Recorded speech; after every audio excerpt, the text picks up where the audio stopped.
Hey guys, Anthony Delacander here, Dwell Real Estate, recently aligning with Compass. Super excited about that, but I wanted to talk to you today about the prospect of buying a home in today's market. And so, as I'm looking down here at my phone, I'm just catching to see if we have got sound coming up, and looks like we do. So, I'm going to jump right in.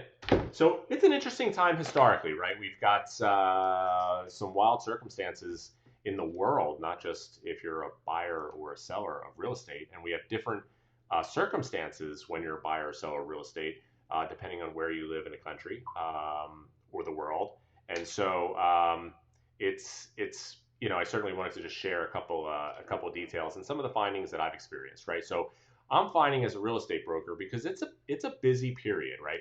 We're seeing Zillow recently announced that the number of online views has increased over 30% in these last couple of weeks. And certainly understandably, many of us are working from home, and many of us are certainly have a lot of time on our hand to be doing things like looking for homes. And as I've described it to friends and colleagues in the past, anybody that's been in the market or found the need for more space over the course of the last couple of weeks or couple of months is certainly going to still need a bigger home today or in the next couple of weeks or couple of months. We just have to navigate through this period. And the other thing that I found is that we've got a couple of levels of kind of extremes where I gauge the overall temperature of today's consumers. There are some that have a very fearful, almost as though the world's coming to an end type of a fear, and then we have others that just completely think that there's not really much of an issue at all, and we're going to move beyond this within a couple of weeks as soon as the shutdown opens up throughout the country. And I think a large mass that's kind of in the middle, finding our way through and recognizing that this is a serious condition. We have to keep our personal health and safety and that of our friends, family, coworkers paramount in this condition, and just navigate through. And as we continue to restart the economy over the course of the next couple of weeks or months, we're going to start to see things return to a more normalized period. But it's going to take a little bit of time. Now, as that applies today, we certainly have a lot of people that are still, as I mentioned, considering looking for a home, wanting to find a home, and now's the time where they've just got to, consider like what exactly am I looking for in a home today, and how do I start, right? So, what is it? What are the possibilities? Can I tour a home without even necessarily leaving my home? And so, I wanted to share a couple of thoughts on that prospect because the cool thing is in 2020 we do have a much greater capacity to bring content and to bring information and the ability for someone to view homes in an online format, unlike we ever have before. Some agents are bringing things like guided video tours where they'll go to a home, particularly if it's vacant, and record a pre-recorded video. Some will use 3D home tours like we use with our Matterport videos. I'm going to show an example of what that looks like in a few minutes. And then in some cases now, we're just opening up the possibility of doing live video walkthroughs for properties that are actually active, where we can set up a video conference call with a buyer and a seller, and have a seller walking through their home with a phone or some sort of recording device to stream live to that buyer so that they can get the experience of walking through a home. And so I'm going to share my screen now. And in this particular view, we can see this is a listing that we've recently put under contract in Inglewood Township. And this is an example. We're sitting here like right in the kitchen of this home. And this is exactly what you can look at if you're a buyer and the home has a 3D walkthrough. It's almost as though you're standing in front of the stove, right? And you can move throughout the home as though you're walking through it. Here we can see the living room. This is funny. We did this tour back over the holidays. And some of them even have like some nice privacy components. I noticed this while I was scanning through earlier, where it will blur faces of family members that are in pictures. In this case, we blurred Santa Claus, which is kind of funny. But as you can see, you can walk through this home just as if you were walking through it personally.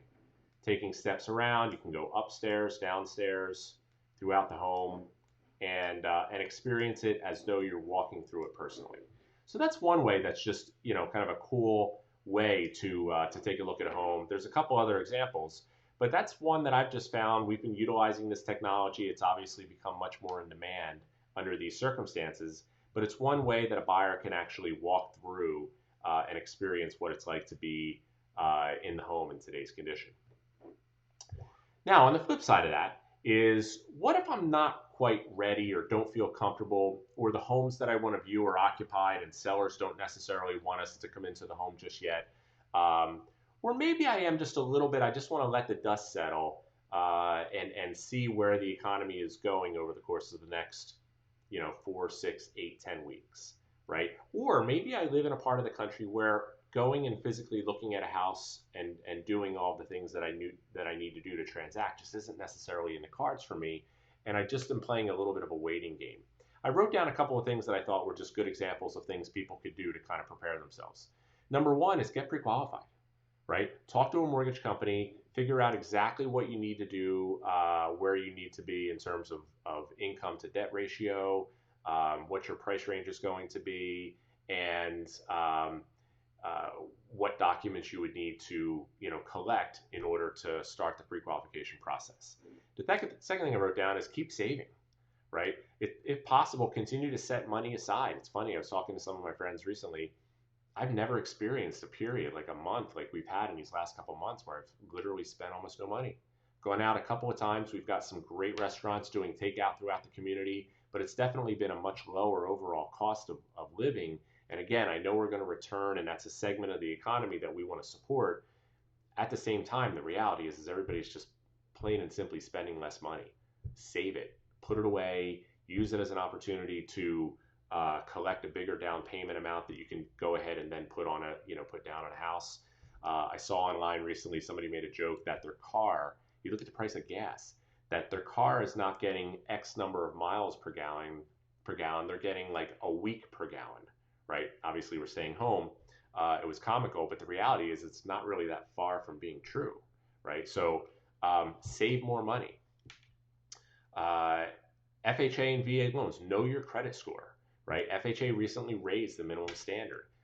With the uncertainty comes a little bit of tightening of some of the standards within the lending requirements. So use this as an opportunity to examine exactly what's in your credit. Is there anything you need to clean up in order to get yourself back up into a conforming credit score that's going to be acceptable for any type of loan that you're looking for?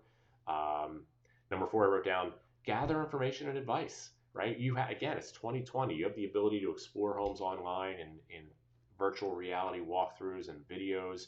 Use this opportunity as an opportunity to do some research and explore things like neighborhoods and communities and taxes and different from town to town. Like use it as an opportunity to enter the market far more educated than you might have if you didn't have this opportunity to do this kind of research. Be in communication with a great agent that's going to be knowledgeable, that's going to be able to deliver the right kind of content and the right kind of information so that you can make the right decisions. And then lastly, I think I said it first, identify what pre-approval materials you're going to need. What are your documents? Tax returns, bank statements, pay stubs, anything that you're going to need to collect in order to supply to your mortgage company in order to start the process. These are all the things that you're going to want to do. And then the last thing that I wrote down, are you missing anything by not necessarily buying now?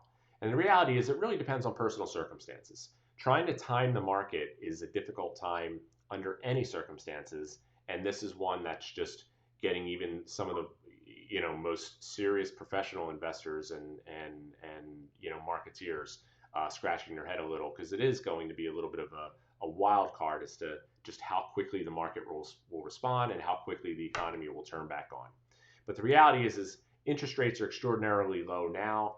There's not a serious expectation that rates are going to jump up a whole lot between now and the end of the year. Are you missing anything by buying? Maybe an opportunity to have a little bit less competition. One of the things that's been frustrating, especially at entry level over the course of the last couple of years, really, has been the competitiveness, the almost ferocious competitiveness that we've seen in first-time homebuyer segments, where there's oftentimes 3, 4, 5, 6 offers on a listing. Right now, you're not dealing with as much competition. Gives you an opportunity to look a little closer and not have to deal with as competitive of an environment as a buyer. All indicators are that will return in mass once the shutdown is over, because there's a lot of buyers that want to be looking at homes right now and feel like they can't, or they can't get into the homes they want to get into. As soon as the shutdown lifts and the overall feeling of safety returns to our communities and to our population in general, that return to real estate is going to be in mass, and we're going to be right back to a strong buyer's market. I think that's it. That's about everything that I've written down. If there's any questions that you have, and I'm just going to see if there's anything I have here in the feed that maybe I missed, but any questions that you have regarding the market, the prospect of buying a home, send me a direct message, send us a message, reach out. But in the meantime, go online, take a look at these I'm going to share my screen again and go through a couple other properties that we have. If you go to dwellsouthjersey.com, you can see on this page we actually have a number of listings. Andori actually recently went under contract, sold very quickly. The adult community is a great opportunity because that's one segment of the market that's absolutely of more concern when it comes to safety and being able to show homes that are for sale when it's occupied, and especially when you're dealing with someone that's considered a little bit more of an at-risk person in this environment. 313 Harbor Cove, we also recently sold, right? But here's Frontenac I'll take us to. Here's an example. This is a home that most likely the target audience of this home is probably going to be a second homeowner. It's in Margate. It's got a nice view of the ocean. And as you zoom in here, it's going to place us right in the middle of the living room. But as you look out this window here, you're just about a block and a half away from the ocean. In fact, I may even have, yeah. So you can see just from the front porch what the view looks like as you're looking down Frontenac Avenue, across Atlantic Avenue, down to the beach. But as you walk through here, same thing. We can spin around. It's almost as though we're literally in the house, right? There's the view looking down Frontenac Avenue. We have a view back into the kitchen, right? That's the staircase going upstairs. So take a look around and explore and see what kind of, what properties have tours like this that are available, where you can literally walk through as though you're walking through the house. Here's a full bathroom on the first floor.